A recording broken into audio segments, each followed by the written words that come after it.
I'm going to load it with a little bit of warm burnt sienna colour to begin with a tiny, tiny touch of ultramarine in there, and just swishing it along the sort of bottom part of the sky.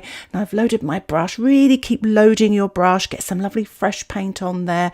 And as you saw there, I really swiped it through all of the colours so you don't get one flat colour, and just sort of putting smaller marks in the sort of the bottom part of the sky there where it's more distant, and at the top of the sky larger marks, so it just creates lots of depth. Already you're getting depth in your painting.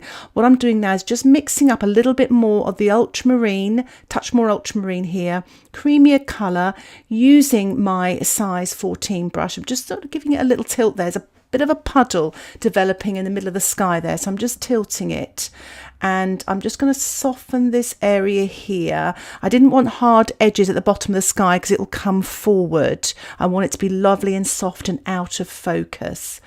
Just using my size 4 brush there just to get rid of any little sort of blobs of paint so they don't give me any backgrounds later.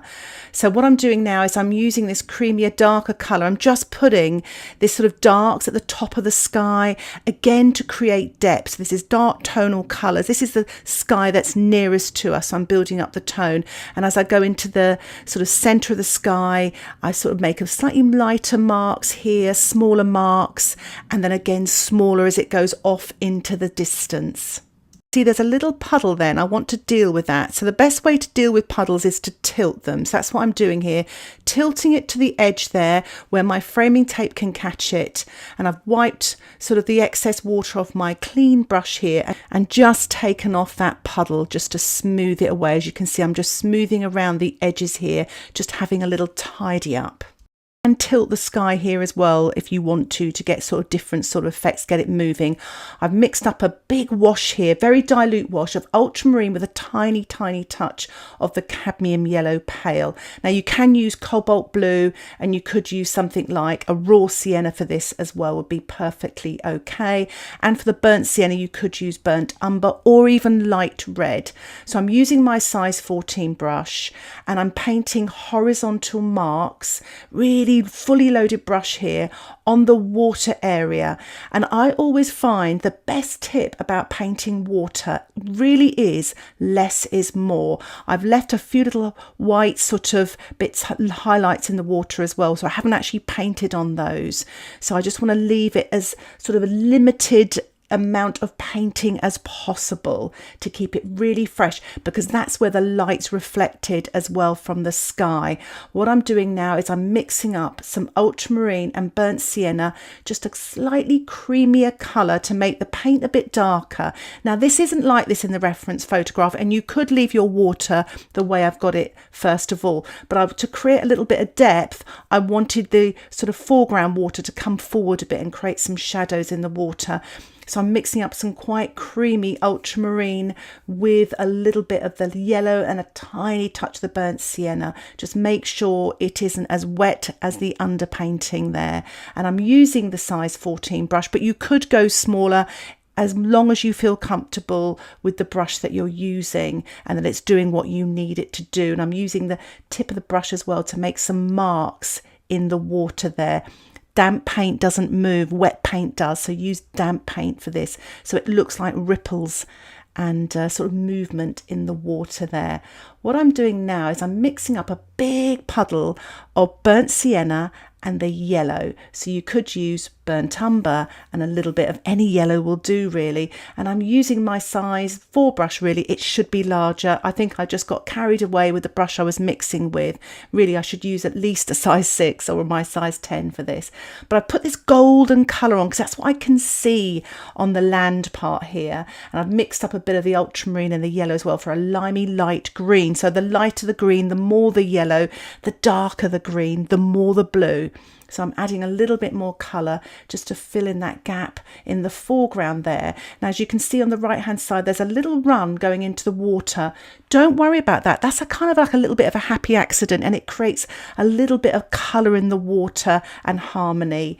This is the ultramarine and the yellow, sort of a mid-green, quite creamy. And I just want to make some marks of grasses, damp into damp, into the grass area. So damp paint is not very much water, so wait for your sort of grass area here to dry off a bit before you put the damp paint in, so that it won't, you can see those marks, they don't move. And I'm using the tip of my brush now to put some smaller marks in those distant grasses there, again to give depth. Really, the smaller the mark, the more it looks more distant, the bigger the mark it comes forward.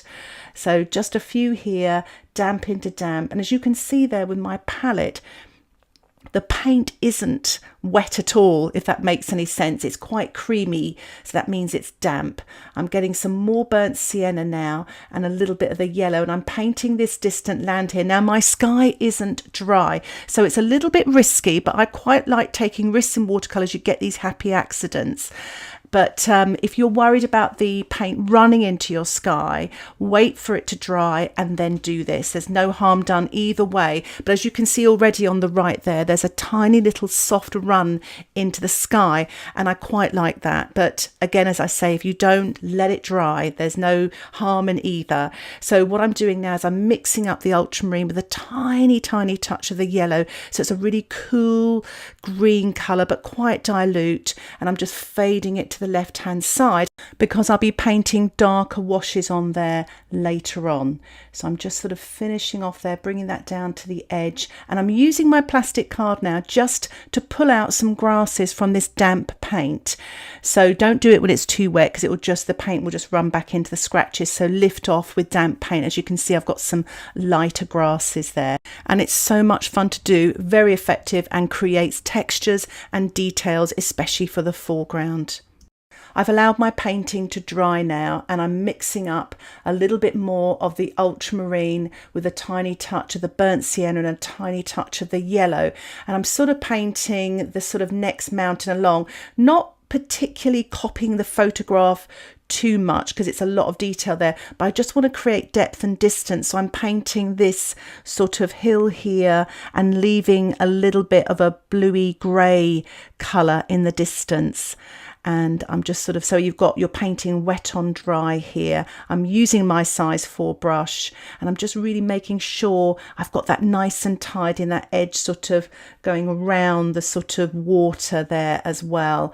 I've rinsed off my brush, and I'm using my size 10 brush now, and I'm just going to soften this. Again, I'm going to put another darker sort of hill in front of that on the left.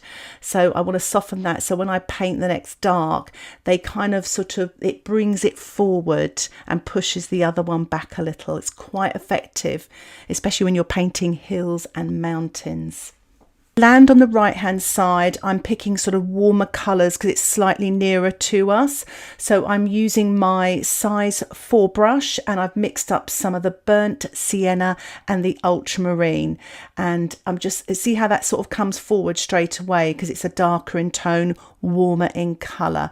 So I'm just carefully painting that, and I've decided to actually use some of the cadmium yellow pale as well with the burnt sienna to really warm it up. I love the colours in this photograph, and it inspired me to sort of paint something using a limited palette, just these 3 colours.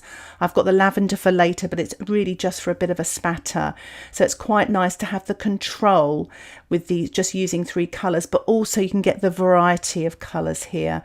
So I'm just using again a little bit more of the creamy yellow, and it's not opaque, but it's lovely and creamy. You've still got the transparency coming through. A little bit of the burnt sienna and the ultramarine here just to create some of the little bits of darks there. There's quite a lot of shine on there from the light above here, but I've just put a touch more dark above and softening as I go, just to create a little bit more sort of colour interest there. So I've dried the painting on the left hand side, and I'm mixing up some ultramarine and the yellow, and I'm using my size 10 brush. This is a mid green.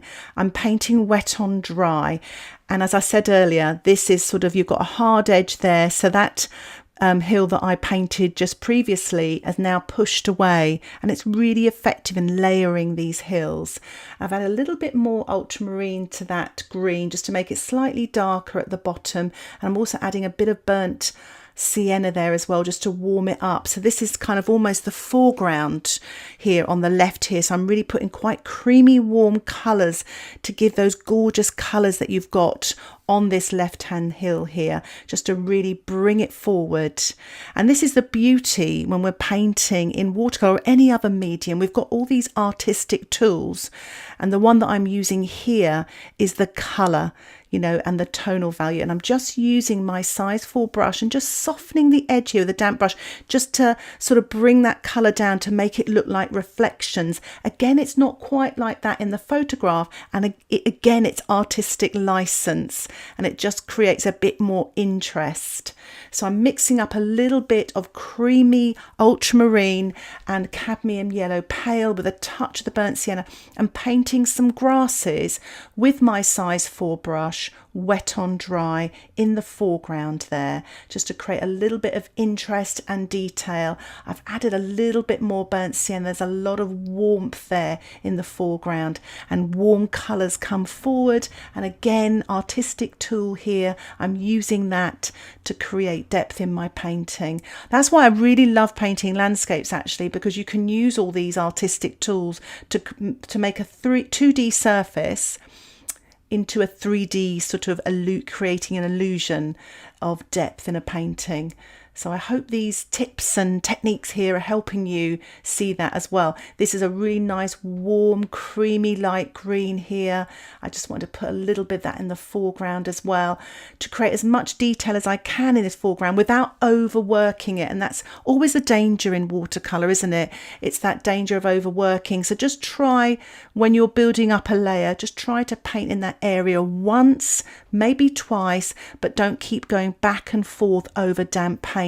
Watercolour doesn't like it, and it kind of gets very muddy if you're not careful. The beauty of this little palette I'm using, which is just the bottom of the box that my core watercolours came in, is when you're just using like these 3 colours, you can get all these different varieties, because all the colour mixes I use for the hills are now used for the grasses as well, so I can sort of intermix them and create lots of colour harmony. Here comes my twig, and I've created a nice puddle there of ultramarine and burnt sienna, and I've actually sharpen the twig in my pencil sharpener, so it's got a nice point on it, and I'm just rolling it, the sharp point, into the wet paint. And you might have to keep going back and forth to do this, but it gets some really fine lines. Now, I know some of you have struggled with this, and I can completely understand it. It may not be for you, so you could use a rigger or a liner brush. So I'm rinsing my brush, taking the excess off on the side, or you could take it off on a bit of kitchen towel. So the brush is damp, and I'm just going to soften some of these hard edges here, so it doesn't come forward too much, because I'm going to be painting the tree in this area, so I don't want it to be too busy. The right hand side is dried now, and I'm using my size 4 brush just to put a little bit of dark at the bottom where it's just near the water there, with some ultramarine and burnt sienna, so it's quite dark, so there's a nice contrast between the land and the water. And I've decided I'm going to put a little bit of reflection here, so I've rinsed my brush. And this is part of how I was sort of talking at the beginning about how to resolve some mistakes and things like that. So I've just softened that dark above, and I've decided to sort of bring a little bit of that dark into the water for the reflection. So I'm using my size 10 brush to do that. So I'm sort of dragging a little bit of the paint down, and it's quite a good way of painting a reflection, this. So I'm just bringing that down, and I could leave that there now. It's quite a broken edge there as it comes out, but I wanted to show you, it's not in the photographs, I wanted to show you with clean water. As you saw me, I was just changing my water there. Put some clean water on that with a soft brush, and then just wipe off quite swiftly with kitchen towel. And this is the way you remove sort of something that you don't like that is wet. So always add water to it first and then wipe off. Don't just wipe off straight away, because a lot of times that will actually stain the paper. So wet it first with clean water. Now this paint is quite damp here, and I'm just pulling off with my plastic card some sort of rocks and details on the shore there, just to add that little bit of detail just towards the end. It's quite nice, and it also adds a little bit of light here and there. The shoreline in the foreground is very warm, so I've just got a dilute mixture of burnt sienna just to really warm it up. and the painting has dried in the foreground. I'm using my size 10 brush just to glaze this very dilute burnt sienna wash here, just to warm it all up in the foreground. And it sort of creates a bit of uniformity, colour harmony, but also those warm colours come forward as well, and it just sort of joins everything together nicely. I'm adding a little bit more yellow to that now. I'm having lots of fun in this foreground here, and I've actually drizzled quite creamy yellow here on top near the burnt sienna, and then just glazing it over those grasses. And you can still see the grasses coming through, but it sort of just adds lots of warmth, and there is a lot of yellow in those grasses as well, so have some fun glazing. I've mixed up very creamy ultramarine and some of the yellow just to put a few little dark accents here and there on this sort of creamy yellow glaze, just to give a little bit more texture and darks and details. And I'm using my size 2 brush, and I would suppose you could call this damp into damp, so the paint is really creamy and dark here as I'm applying it with the size 2 brush, just here and there in the foreground. So I've dried my painting off, and I'm using my size 2 brush just to mix up here, but you could use a size 4 as well, whatever small brush you have. Smaller brushes, when you mix with them, create a lot of control with colour mixing. And I'm just now painting on the dry surface of the painting the tree trunks. I can just about make them out still with the watercolour pencil because some of it's washed away a little bit, and I'm just painting straight across those hills there and up into the sky. So I'm going to do some sponging now. I'm using a natural sponge, but you could use a synthetic sponge, or you could even roll up your brush, which I've done in previous videos, or use the side brush, dry brush, whatever you like, or even stipple it with the tip of your paintbrush. So I always find a sponge a bit quicker. I've used a nice dark green here, mixed up the ultramarine and the yellow. What I always do with a natural sponge as well, as I wet it first, I wring it out into clean water so the sponge is damp, and then I dip it into the paint and I tap very gently onto the surface of the paper. And what I'm going to do now is mix up some I'm going to go straight in with my sponge into the yellow and then dab it into the green, just to put a little bit of lighter or mid-tone greens onto the sort of foliage here. Just it really sort of brings the foliage and that tree forward. I've actually put a little bit of burnt sienna on as well. I'm actually going to tap this into the foreground as well. The foreground is dry, just to create a little bit more texture and warmth. I'm rinsing my sponge there, as you saw, just because I'm going to go into the yellow and I want a nice clean sponge. I've actually gone into pure yellow, but remember my sponge is damp and I've just used a little bit of the burnt sienna as well. But just tapping in some of those yellow marks, which you can actually see in the photograph. So I was just showing you on my sponge there how sort of creamy the colour is, but it works so well and creates lovely texture and actually really nice light as well. And there's a nice close-up there for you to see. I'm actually going to put a little bit more dark back into the lower tree trunks here, only because I lost a little bit of my dark there when I pulled out the light. So you can always go back in and just sort of fix that. And I'm using my size 4 brush, and it's ultramarine and burnt sienna. I'm just sort of masking out now the rest of my painting, and I'm just going to give the foreground a little spatter. I think most of you know now I love to have a spatter. So this is actually the yellow. It might have had a tiny bit of blue in there, but just using my size 2 brush, I've given it a little bit of a spatter.